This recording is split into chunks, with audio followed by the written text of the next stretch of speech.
Tonight, a clash between religious freedom and civil rights. A state is torn by a proposed law that could protect one group at the expense of another. Carter Evans reports. The drought-plagued West was praying for rain, but now it may be getting more than it can handle. A remarkable test for fetal defects promises more accuracy and ease. Dr. John LaPook reports. The world's most vicious war is captured in a single picture. We have the story behind the image. And Jim Axelrod burrows underground to discover people who just love a long, hard winter. You may be one of the few people in America who has loved this winter. Yeah, there ain't too many out there.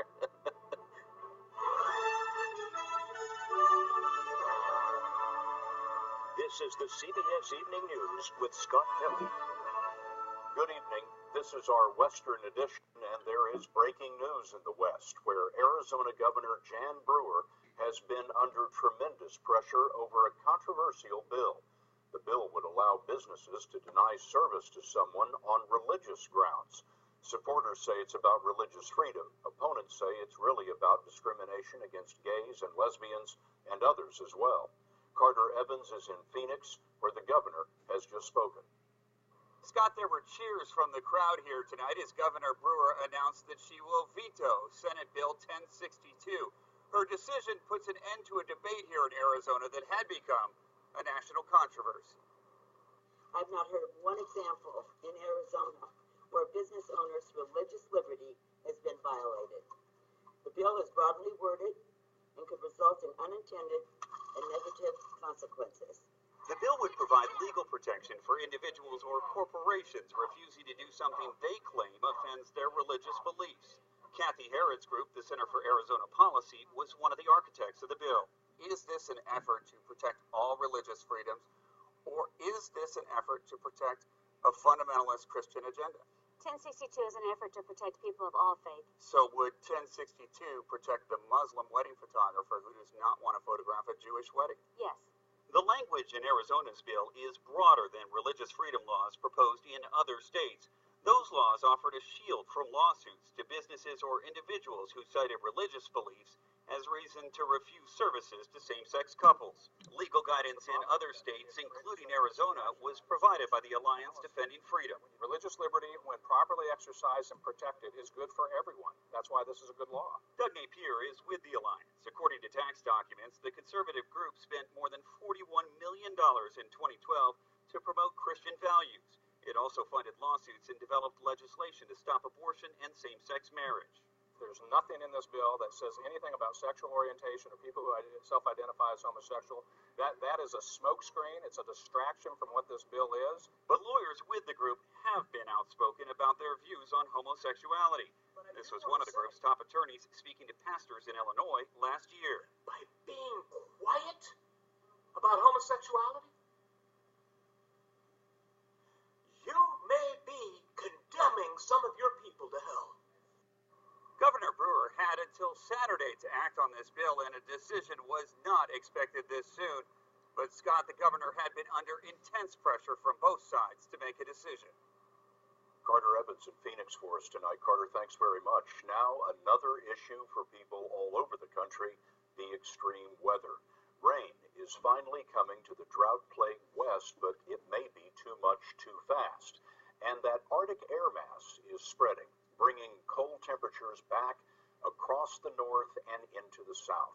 We have a team of correspondents covering the weather. First, Vanita Nair in Joliet, Illinois, where it's below freezing tonight. Vanita?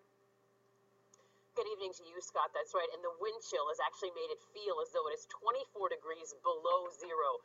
Unfortunately, it will not warm up. It will stay below freezing in this part of Illinois until at least next week. Oh, okay. As many as 6 times a day, Faith Keating gives her 6-month-old son Tommy treatment for a respiratory condition brought on by the cold. Keating has lived in this shelter with her 4 children since December. She came from Missouri to find a job. We're always outside. We're always in the cold. I don't have a car, so it's either taking the bus or walking. So how does the weather affect you day to day? Yeah, I have to figure out, are we risking somebody getting sick again? or somebody getting worse than they already are. Across the upper Midwest, temperatures are 10 to 35 degrees below normal. Chicago's low was 2 degrees. Grand Forks, North Dakota was 11 below. This photo, taken from space, shows nearly 80% of the Great Lakes covered in ice. In Minnesota, mail carriers have been unable to make deliveries to mailboxes buried in snow. Back in Illinois, Keating says she's unsure when her family will move out of the shelter. Is the weather stopping you from being able to get back on your feet? It's definitely making things a lot harder. Unfortunately, it is only going to get worse. The overnight low for the northern plains is -20. Scott, that wind chill will be -40. Benita, thanks very much. Now for a look at what's ahead, we're going to turn to Eric Fisher, chief meteorologist at our CBS station in Boston, WBZ. Eric, how long is this going to last? Scott, good evening. It looks like it's a couple of weeks before this pattern starts to break up and things change. And in the meantime here, the next couple of days, the coldest of this week, these are the highs tomorrow, maybe staying below zero in the Twin Cities. They're seeing blizzard conditions tonight. Chicago looking at a high of just 7. If they go sub-zero, it'd be the 23rd time this season. It's the third most on record. Then highs on Friday, single digits again, Chicago, 10 in Detroit, 7 in Buffalo, just bitterly cold air. Last few days of February, and many cities, especially in the Midwest, Scott, looking at a top 10, if not top 5, coldest February on record. And what about the rain that's finally coming to the west? This is mainly going to be a good thing. We haven't seen a radar like this across California in a very long time. Some heavy rain moving in, and there will be several bouts of this through tonight.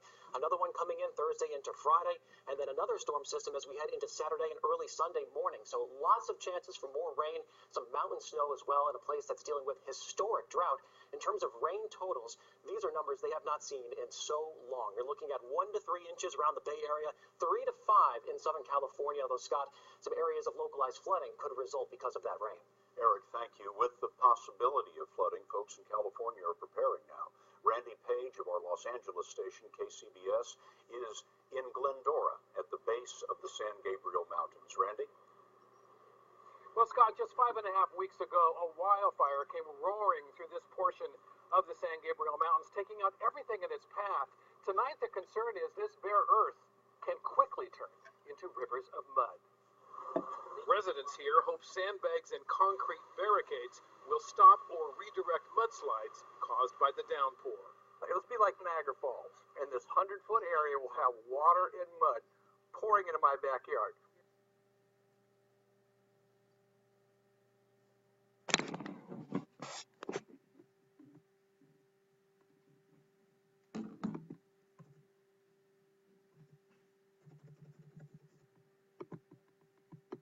Ed Heinlein ripped out a brick wall to clear a path.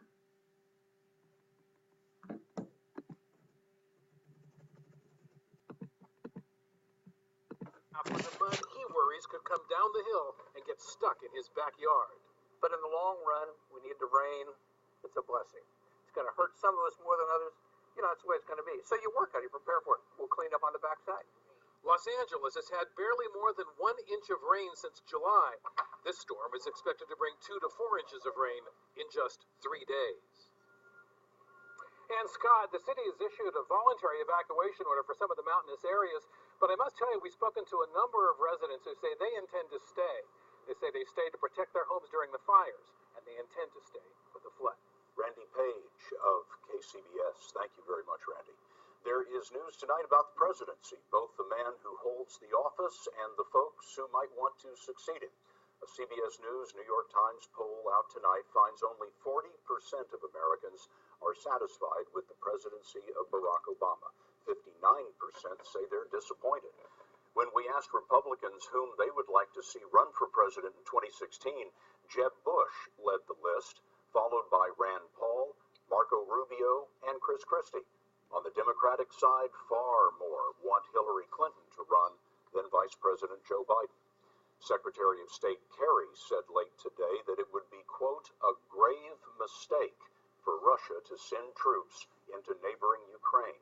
Last weekend, the Ukrainian president was toppled by violent protests. Today, Russia unexpectedly mobilized troops near the border in what it calls a training exercise. Clarissa Ward is in the Ukrainian capital, Kiev.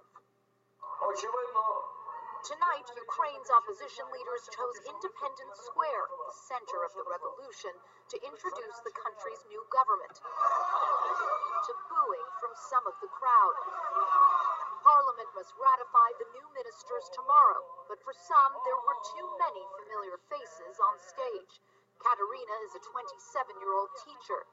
People are angry, especially these days, people are very angry.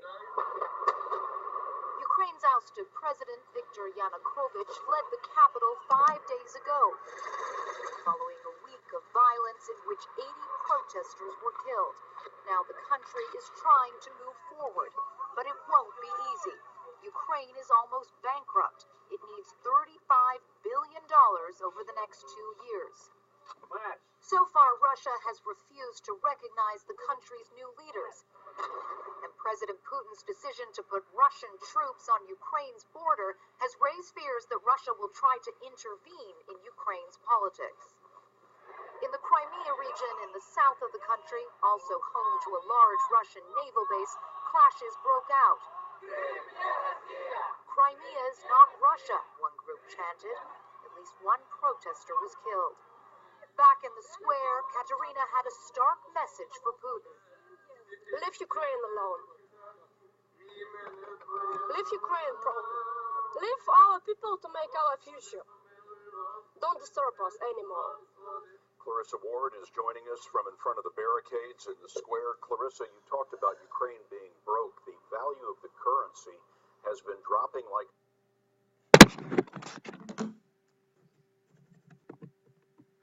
a stone. Did anything today change that? That's right, Scott. Well, today it even hit a 10-year low. It has decreased nearly 20% just in the last month alone. And what this underscores is how serious this crisis is. And those new leaders who were up on that stage tonight, they're going to face some really tough choices because the economic reforms that this country needs to survive are going to be very painful and very unpopular. And the U.S. has pledged some economic support just today. Clarissa, thanks very much. For a nearly bankrupt country, Ukrainians are still marveling at all that President Yanukovych left behind. For example, this unfinished mega mansion on the Black Sea. When the workers there realized the president wouldn't be around to pay them, they walked off the job. Outside Kiev, he had a massive garage filled with classic cars. One armored SUV could be worth more than $500,000. A viewer called our attention to this picture today, and we thought it captured the epic suffering of the Syrian civil war. These are refugees pushing toward a United Nations food distribution center January 31st in Damascus. 3 years ago, a popular revolt rose up against the dictatorship. Now about 150,000 people have been killed. At least 2.5 million have fled their homes. Humanitarian relief like this is rare. Coming up, how did ancient whales wind up in desert sands? NASA admits a mistake that could have